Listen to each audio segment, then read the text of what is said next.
ರಕ್ಕಿ very very beautiful subject, musical subject actually.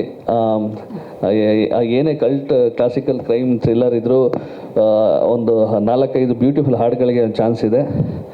ಅದರಲ್ಲಂತೂ ಒಂದು ಹಾಡು ಜಸ್ಕರಣ್ ಸಿಂಗ್ ಅವರು ಹಾಡಿದ್ದಾರೆ, ತುಂಬಾ ಬ್ಯೂಟಿಫುಲ್ ಆಗಿದೆ ಹಾಡು.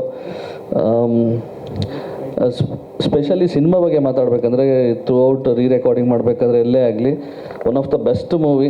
ಈ ಇಯರ್ಗೆ ಯಾವ ರೀತಿ ಮಾಡರ್ನ್ ಆಗಿ ಒಂದು ಕ್ರೈಮ್ ಬೇಕು, ಒಂದು ಸಸ್ಪೆನ್ಸ್ ಬೇಕು, ಆ ರೀತಿ ತುಂಬ ಬ್ಯೂಟಿಫುಲ್ ಆಗಿದೆ. ನಮ್ಮ ಹೀರೋ ತುಂಬ ಎನರ್ಜೆಟಿಕ್ ಆಗಿ ತುಂಬ ಚೆನ್ನಾಗಿ ಮಾಡಿದ್ದಾರೆ. ಸುರೇಶ್ ಸಾರು ಹೀರೋ ಸೇಮ್ ಆ ಲೆವೆಲ್ಗೆ ಪರ್ಫಾರ್ಮೆನ್ಸ್ ಆ ಥರ ಇದೆ. ಆಮೇಲೆ ನಮ್ಮದು ಇಬ್ಬರು ಹೀರೋಯಿನ್ಗಳು ತುಂಬ ಬ್ಯೂಟಿಫುಲ್ ಆಗಿ ತುಂಬ ಚೆನ್ನಾಗಿ ನಟಿಸಿದ್ದಾರೆ. I am very happy both of you done a so good job. One of the best movie. Musically ತುಂಬ ಒಳ್ಳೆ ಹಾಡು, 2 ಹಾಡು 1 ಮಿಲಿಯನ್ ಮೇಲೆ ವ್ಯೂಸ್ ಆಗಿದೆ. ಒಂದು ಹೊಸ ಸಿನಿಮಾಗೆ ಅಷ್ಟೊಂದು ವ್ಯೂಸ್ ಸಿಗೋದು ದೊಡ್ಡ ವಿಷಯ ನಮಗೆ. ನಮ್ಮ ಡೈರೆಕ್ಟರ್ ಸರ್ಗೆ, ವೆಂಕಟ್ ಸರ್ ಈಸ್ ಇನ್ಸ್ಪಿರೇಷನ್. ಅವ್ರು ಹೇಳಿದ್ರು ತುಂಬ ಫಾಸ್ಟು, ತುಂಬ ಪರ್ಫೆಕ್ಟು. ಸಾರ್ ಹಿಂಗೆ ಹೇಳಿದ್ರೆ ಆ ವಿಷಯ ಅಲ್ಲಿ ನಡೆದುಬಿಡುತ್ತೆ.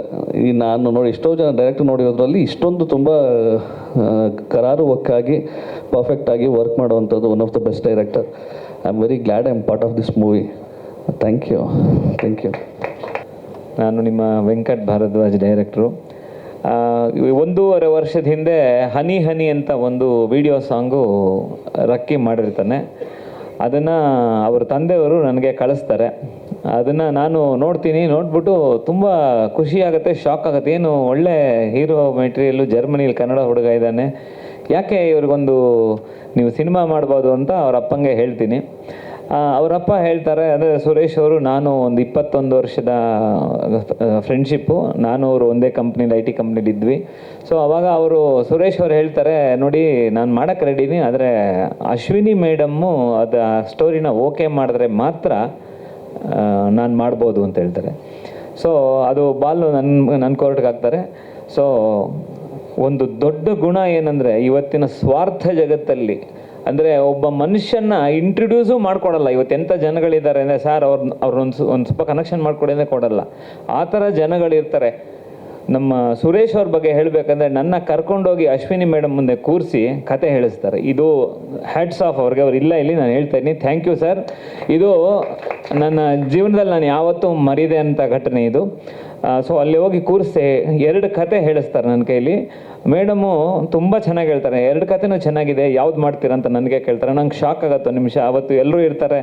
ವಿಜೇಶ್ವರಿ ಆಫೀಸು ನಾನು ಫಸ್ಟ್ ಟೈಮ್ ಹೋಗಿ ನರೇಟ್ ಮಾಡ್ತೀನಿ. I was thrilled actually.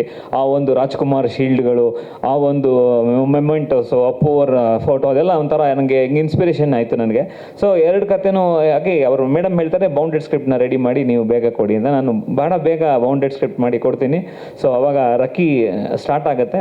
So first ನಾನು ರಕ್ಕಿಗೆ ಫಸ್ಟಿಂದನೂ ಹೇಳ್ತಾ ಇದ್ದೆ, ಕ್ಯಾಮ್ರಾ ಮುಂದೆ ಬರಬೇಕಾದ್ರೆ ಯಾರೇ ನಾಯಕ ನಟನಾಗಲಿ ಸರಿಯಾದ ಹೋಮ್ವರ್ಕ್ ಮಾಡ್ಕೊಂಡು ಬರಬೇಕು ಅಂತ. ಸರಿಯಾಗಿ ಹೋಮ್ವರ್ಕ್ ಮಾಡಿದ್ರೆ ಮಾತ್ರ ನಾನು ಕ್ಯಾಮ್ರಾ ಮುಂದೆ ನಿಲ್ಲಿಸ್ತೀನಿ, ಮಾಡ್ಬೋದು. ಯಾಕಂದರೆ ನಾವೆಲ್ಲೋ ನಗುಪಾಟ್ಲ ಥರ ಆಗ್ಬಾರ್ದು. ಏನೋ ಒಂದು ನೋಡಿದ್ರು ಏನು ಹಿಂಗೆ ಮಾಡ್ತಾನೆ ಏನು ಅಂತ ಆ ಥರ ಯಾರ ಕೈಲಿ ಅನ್ಸ್ಕೋಬಾರ್ದು. ಅಟ್ಲೀಸ್ಟ್ ಒಂದು 90% ನಮ್ಮ ಸೆಲ್ಫ್ ಸ್ಯಾಟಿಸ್ಫ್ಯಾಕ್ಷನ್, ನಾನು ಸರಿಗೆ ಮಾಡ್ತಾ ಇದ್ದೀನಿ ಸ್ಕ್ರೀನಲ್ಲಿ ಅನ್ನೋ ಸೆಲ್ಫ್ ಕಾನ್ಫಿಡೆನ್ಸ್ ಇರಬೇಕು. ಸೊ ಆಲ್ಮೋಸ್ಟ್ ಸ್ಕ್ರಿಪ್ಟ್ ಬರೆದಾಗ ಒಂದು 7 ತಿಂಗಳಿಂದ 8 ತಿಂಗಳು class, online class, dialogue delivery ಎಲ್ಲ ಮಾಡಿದೆ ಅವನು. ನಾನು ಅದನ್ನು ಥ್ಯಾಂಕ್ಸ್ ಹೇಳ್ತೀನಿ ಇವನಿಗೆ. ತುಂಬ ಚೆನ್ನಾಗಿ ತಯಾರಾದ ಅವನು. ಕ್ಯಾಮ್ರಾ ಮುಂದೆ ಏನು ಮಾಡಬೇಕು, ನೀವು ಆನ್ಲೈನಲ್ಲೇ ಎಲ್ಲ ಟ್ರೈನ್ ಮಾಡಿದೀನಿ. ಪ್ಲಸ್ ಜರ್ಮನ್ ಫೈಟರ್ಸು, ಕರೆಕ್ಟ್ ಅಲ್ಲ? ಅದು ಅವನು ಹೇಳಿದ, ನಾನು ಹೇಳ್ತೇನೆ. ಜರ್ಮನ್ ಫೈಟರ್ಸ್ನ ಜೊತೆ ಕೂತ್ಕೊಂಡು ಒಂದು ಟ್ರೈನ್ ಇಂಡಿಯನ್ ಫೈಟ್ಸ್ನ ಅವ್ರಿಗೆ ಜರ್ಮನ್ ಫೈಟ್ಸ್ ತೋರಿಸಿ, ಅವರು ಏನು ಈ ಥರ ಇದೆ ಫೈಟ್ಸ್, ಜರ್ಮನಿ ಕನ್ನಡ ಫೈಟ್ಸ್ ಈ ಥರ ಇದೆ, ಅವರು ಇದು ನೋಡಿ ಇವನಿಗೊಂದು ಸ್ವಲ್ಪ ಟ್ರೈನ್ ಅಪ್ ಮಾಡಿದ್ರು. ಸೊ ಮತ್ತು ಡ್ಯಾನ್ಸು ಎಲ್ಲ ತಯಾರಾಗಿ ನಾವು ಅಕ್ಟೋಬರ್ ಎಂಡಲ್ಲಿ ಶುರು ಮಾಡಿದ್ವಿ ಸಿನಿಮಾ. October end 2025. ನೀವೆಲ್ಲರೂ ಬಂದಿದ್ರಿ ಅವತ್ತು, ಎಲ್ಲರೂ ಹರಿಸಿದ್ರಿ ನಮಗೆ. ಸೊ ತ್ವರಿತಗತಿಯಲ್ಲಿ ಭಾಳ ಫಾಸ್ಟಾಗಿ ಇದು ಒಂದು 35 ಡೇಸಲ್ಲಿ ನಾವು ಶೂಟಿಂಗ್ ಮುಗಿಸಿ, ಸೊ ಇವತ್ತು ಅಶ್ವಿನಿ ಮೇಡಮ್ ಬಂದು ನಮ್ಮ ಟ್ರೈಲರ್ ಲಾಂಚ್ ಮಾಡ್ತಾ ಇದ್ದಾರೆ. ನನಗೆ ತುಂಬ ಖುಷಿ ಆಗ್ತಾ ಇದೆ ಇವತ್ತು. ಸೊ ತಾವುಗಳೆಲ್ಲ ಮಾಧ್ಯಮ ಮಿತ್ರರು, ನಾನು ಕೇಳ್ಕೊಳ್ಳೋದು ಇಷ್ಟೇ, ಇವನು ಕನ್ನಡ ಚಿತ್ರರಂಗಕ್ಕೆ ತುಂಬ ಆಸೆಗಳಿಟ್ಕೊಂಡು ಬಂದಿದ್ದಾನೆ. ಓಕೆ, ನೀವು ಟ್ರೈಲರು ನೋಡಿದ್ದೀರಾ, ಒಂದು ಸ್ಯಾಂಪಲ್ ತೋರಿಸಿದ. ಸಿನಿಮಾದಲ್ಲಿ ಖಂಡಿತ ನಿಮಗೆ ಬೇಜಾರಂತೂ ಆಗಲ್ಲ. ನಿಮಗೆ ಖಂಡಿತಾಗಿ ಎಂಜಾಯ್ ದ ಸಿನಿಮಾ. ಯಾಕಂದರೆ ಇದು ಫ್ಯಾಮಿಲಿ ಎಂಟರ್ಟೈನ್ಮೆಂಟ್ ಸಿನಿಮಾ ಇದು. ಸೊ ಒಬ್ಬ ಹೀರೋನ ಏನೇನು ಅವನಿಗೆ ಬೇಕೋ ವಿದ್ಯಾರ್ಹತೆ ಎಲ್ಲನೂ ಇವನು ತಿಳ್ಕೊಂಬಂದಿದ್ದಾನೆ. ಸೊ ಹಾಗಾಗಿ ಇವನ್ನ ನಾನು ಮೋರ್ ದೆನ್ ಆ್ಯಕ್ಟರ್, ನಾನು ಇವನ್ನ ನನ್ನ ಮಗ ಅಂತಲೇ ಹೇಳ್ತೀನಿ ಯಾವಾಗಲೂ. I treat him as my own son. ನಾನು ಅದೇ ಅವ್ನಿಗೆ ಯಾವಾಗಲೂ ಹೇಳಿದೆ, ನೀನು ನನ್ನ ಮಗ ಇದ್ದಂಗಪ್ಪ, ಖಂಡಿತ ನಾನು ನಿನಗೆ ಏನು ಬೇಕೋ ಸಪೋರ್ಟ್ ಮಾಡ್ತೀನಿ. ಸೊ ಅದೇ ಥರ ಇವನ್ನ ದಯವಿಟ್ಟು ಮಾಧ್ಯಮ ವರ್ಗದವರು, ಮಾಧ್ಯಮ ಮಿತ್ರರು ಎಲ್ಲರೂ ದಯವಿಟ್ಟು ಇವ್ರನ್ನ ಒಂದು ಬೆಳೆಸಿ ಮತ್ತು ಒಂದು ಒಳ್ಳೆ ಪ್ರಚಾರ ಕೊಡಿ. ಈ ಥರ ಕನ್ನಡ ಇಂಡಸ್ಟ್ರಿಗೆ ಈ ಥರ ಹೀರೋ ಅವಶ್ಯಕತೆ ಇದೆ ಅಂತ ಒಂದು.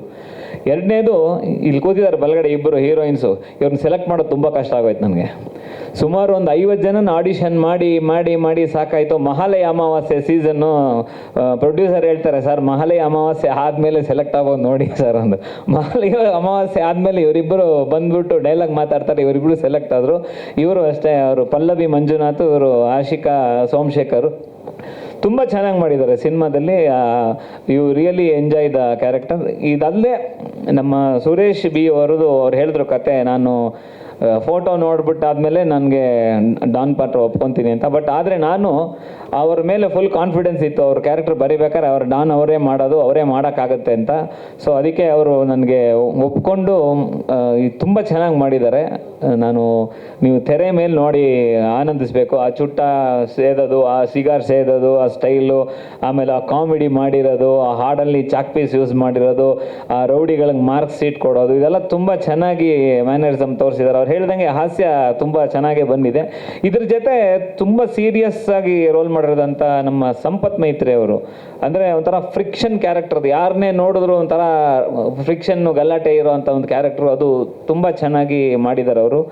ಇದಲ್ಲದೆ ನಮ್ಮ ಇಲ್ಲಿನಿಗೆ ಒಂದು MLA ಕ್ಯಾರೆಕ್ಟ್ರು ಒಂದು ಬಂದು ನಮ್ಮ ಹರ್ಷ್ ಅರ್ಜುನ್ ಅಂತ ಇಲ್ಲಿದ್ದಾರೆ, ಮುಂದೆ ಇದ್ದಾರೆ. ಹರ್ಷ್ ಅರ್ಜುನ್ ಅವರು ತುಂಬ ಚೆನ್ನಾಗಿ ನಿರ್ಭಾಯಿಸಿದ್ದಾರೆ. ರಮೇಶ್ ಪಂಡಿತ್ ಅವರು ಒಳ್ಳೆ ಒಂದು ಪೊಲೀಸ್ ಕ್ಯಾರೆಕ್ಟರ್ ಮಾಡಿದ್ದಾರೆ. ಬಲರಾಜ್ ವಾಡಿ ಅವರು ಒಂದು ಪೊಲಿಟಿಕಲ್ ಲೀಡರ್, ಒಂದು ಪಾರ್ಟಿ ಪ್ರೆಸಿಡೆಂಟ್ ಕ್ಯಾರೆಕ್ಟರ್ ಮಾಡಿದ್ದಾರೆ. ಒಟ್ಟಾರೆ ಇದು ಸಿನಿಮಾ ನಿಮಗೆ 2 ಅವರ್ 3 ನಿಮಿಷ ಸಿನಿಮಾ ಟೋಟಲ್ ಡ್ಯೂರೇಷನ್ನು. ಸೆನ್ಸರ್ ಅವ್ರು ನೋಡಿ ಅಪ್ರಿಷಿಯೇಟ್ ಮಾಡಿ ಬಾರಿಯಾಗಿ ಕೊಟ್ಟಿದ್ದಾರೆ. ಯಾವುದೇ ಕಟ್ಸ್ ಇಲ್ಲ, ಯಾವುದೇ ಬೀಪ್ ಇಲ್ಲ. ನಾನು ಅದಕ್ಕೆ ಹೇಳ್ತಾ ಇದ್ದೀನಿ, ಗ್ಯಾಂಗ್ಸ್ಟರ್ ಸಿನಿಮಾ ಅಂದ ತಕ್ಷಣ ಬ್ಲಡ್ಗೆ ಎಲ್ಲ ಕಟ್ ಮಾಡಿಸಿ ಅಂತಾರೆ, ಆ ಥರ ಯಾವ ಸಿನಿಮಾನೂ ಇಲ್ಲ. ಅದು ನೀಟಾಗಿ ಫ್ಯಾಮಿಲಿಯವರು ಮತ್ತು ಎಲ್ಲ ಥರದ್ದು ಕ್ಲಾಸ್ ಮಾಸ್ ಎಲ್ಲ ನೋಡುವಂಥ ಒಂದು ಸಿನಿಮಾ. ಜುಲೈ 10ನೇ ತಾರೀಕು ರಿಲೀಸ್ ಆಗ್ತಾ ಇದೆ. ದಯವಿಟ್ಟು ಎಲ್ಲರೂ ಇದ್ರ ಬಗ್ಗೆ ಒಂದು ಒಳ್ಳೆ ಒಪಿನಿಯನ್ ಹೇಳಿ ನನಗೆ, ನಮ್ಮ ಕನ್ನಡ ಜನತೆಗಳಿಗೆ ಈ ಥರ ಒಂದು ಸಿನಿಮಾ ಇದೆ ಅಂತ ದಯವಿಟ್ಟು ಎಲ್ರಿಗೂ ಮುಟ್ಟಿಸಿ ಅಂತ ನಾನು ಕೇಳೋಕ್ಕೆ ಇಷ್ಟಪಡ್ತೀನಿ. ಕೊನೆಯದಾಗಿ ಈ ಚಿತ್ರಕ್ಕೆ ನಾನು ತುಂಬ ಥ್ಯಾಂಕ್ಸ್ ಹೇಳಬೇಕಾಗಿರೋದು ಸುರೇಶ್ ಸಾಲಿಗ್ರಾಮ ಅವ್ರಿಗೆ. ಯಾಕಂದರೆ ಅವರು ನಮ್ಮ ಮಾತಿಗೆ ಹೋಗೊಟ್ಟು, ಅಶ್ವಿನಿ ಮೇಡಮ್ ಮಾತಿಗೆ ಹೋಗೊಟ್ಟು ಈ ಒಂದು ಚಿತ್ರಕ್ಕೆ ಬಂಡವಾಳ ಹೂಡಿ ಯಾವುದೇ ತರಹ ಕೊರತೆ ಇಲ್ಲದೆ ನೀಟಾಗಿ ತುಂಬ ಚೆನ್ನಾಗಿ ಅಚ್ಚುಕಟ್ಟಾಗಿ ಒಂದು ಆರ್ಟ್ ಇರ್ಬೋದು, ಒಂದು ಫೋಟೋಗ್ರಫಿ ಇರ್ಬೋದು, ಒಂದು ಮ್ಯೂಸಿಕ್ ಇರ್ಬೋದು, ಯಾವುದರಲ್ಲೂ ಕಾಂಪ್ರಮೈಸ್ ಆಗದೆ ತುಂಬ ನೀಟಾಗಿ ಮಾಡಿದ್ದಾರೆ. ತುಂಬ ನೀಟಾಗಿ ಅವರು ಸಪೋರ್ಟ್ ಮಾಡಿದ್ದಾರೆ. ಹಾಗಾಗಿ ನಿಮಗೆ ಒಂದೊಂದು ಫ್ರೇಮು ನಿಮಗೆ ತುಂಬ ಚೆನ್ನಾಗಿ ಇವತ್ತು ಮೂಡ್ ಬಂದಿದೆ. ಐಸಾಕ್ ಪ್ರಭಾಕರ್ ರಿಯಲಿ ನಿಂತ್ಕೊಳ್ಳಿ ಸರ್, ತುಂಬ ಸೂಪರಾಗಿ ಮಾಡಿದ್ದಾರೆ ಐಸಾಕ್ ಪ್ರಭಾಕರು. One of the visuals treat ಅಂತ ಹೇಳ್ಬೋದು ನಿಮಗೆ. ಆಮೇಲೆ ನಮ್ಮ ಲೋಕಿ ತವಸ್ಯ ಅವರು ಅಷ್ಟೇ ತುಂಬ ಚೆನ್ನಾಗಿ BGM ಮತ್ತು ಮ್ಯೂಸಿಕ್ ಸ್ಕೋರ್ ಮಾಡಿದ್ದಾರೆ. ಆರ್ಟಿಗೆ ಬಂದಂಗೆ ನಾವು ತುಂಬ ಪ್ರಾಣ ಹಿಂಡಿದ್ದು ಯಾರಿಗೆ ಅಂದರೆ ನಮ್ಮ ದೀಪಕ್ ಕಾಮತ್ ಅವ್ರಿಗೆ. ದೀಪಕ್ ಕಾಮತ್ ಅವ್ರು ಎಲ್ಲಿದ್ದೀರಾ? ನೋಡಿ, ಇವರು ಆರ್ಟ್ ಡೈರೆಕ್ಟರ್ ಅವರೇ, ದೀಪಕ್ ಕಾಮತ್ ಅಂತ. ಅವ್ರಿಗಂತೂ ತುಂಬ ಪ್ರಾಣ ಹಿಂಡ್ಬಿಟ್ಟಿದ್ದೀವಿ ನಾವು. ಯಾಕಂದರೆ